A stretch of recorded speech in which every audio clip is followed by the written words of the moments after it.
Apakah bagi orang yang istihadhah itu apakah wajib dia membersihkan yang darah istihadhahnya? Enggak wajib.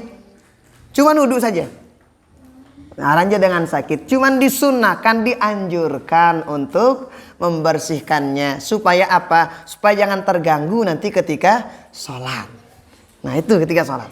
Sama dengan orang yang misalnya misalnya dengan orang yang susul baul. Daka nandek nulak ganti pempesnya si susul baul nggak apa-apa. Daka nandek ganti pempesnya, silakan nggak apa-apa. Misal dengan pempes tadi sekedar pakai celana aja. Dia pakai celana, kita takutnya nanti celananya itu nanti nempel sama kerengna. Kalau nempel sama kerengna kan bareh najis. Kan kena sama kencingnya. Kalau pempes itu kan dia melesap ya. Apa santa? Menyerap. Jadi dia nyerap. Kalaupun kena celananya kan nggak kena air kencingnya. Tapi kalau dia pakai apa? Kalau pakai celana, takutnya nanti ampun keras BPN kan. Kena celananya. Celananya nempel sama sarungnya. Kena najis dong. Itu yang ditakutin sebetulnya. Berarti syaratnya dia harus tutup. Syaratnya itu jangan sampai keluar darahnya. Nah, yang susul baul. Ya, jangan ini. Ya syaratnya jangan sampai keluar darahnya. Artinya dia tidak mengenai muknahnya. Nah, atau yang susul baul itu syaratnya itu adalah jangan sampai penek nenu kencingnya itu mengenai apa? Sarungnya atau pakaian yang dipakai. Kalau kena kulit misalnya. Kena kulit nggak apa-apa. Kenapa? Kan tepan sugul penek nenu kulit inunda. Ya kan?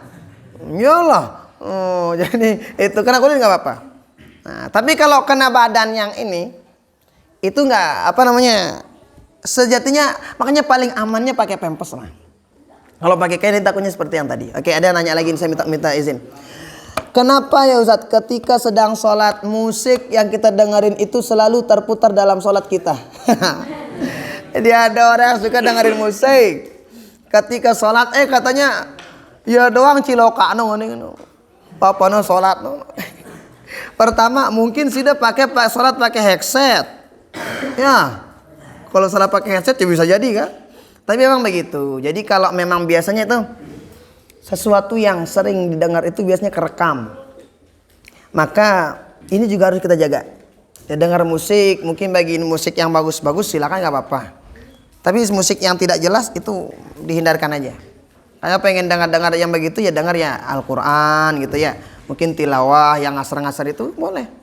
Nah sehingga ini juga kita perlu jaga dengan baik. Karena nanti semuanya bakalan ditanya di akhirat. Oke? Insyaallah kita lanjutin nanti malam teman-teman sekalian ya. Insyaallah nanti malam pengajian di masjid sana di di Tebaban Saung. Nah, insyaallah nanti bab apa gitu kita bahas nanti teman-teman stay tune aja tetap di TikTok sama Facebooknya nanti insyaallah.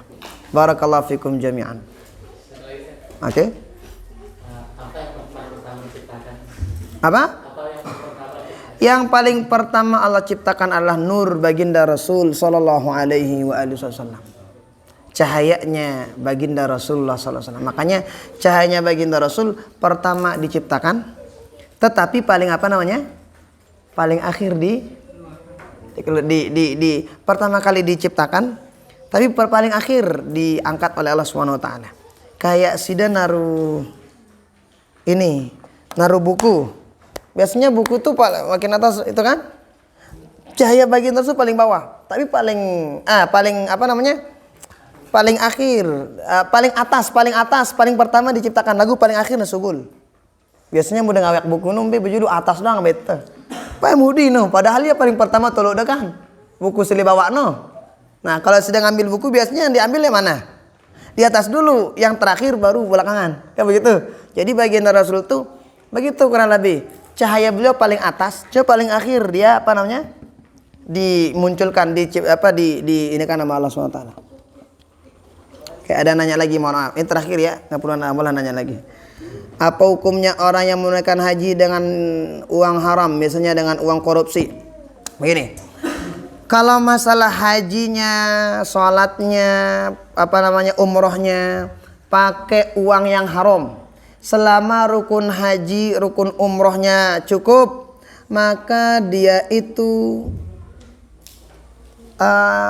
sah.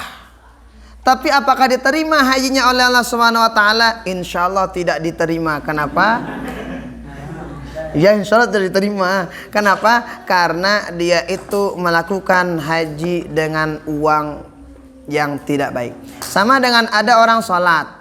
Dia sholat nutup aurat, bagus.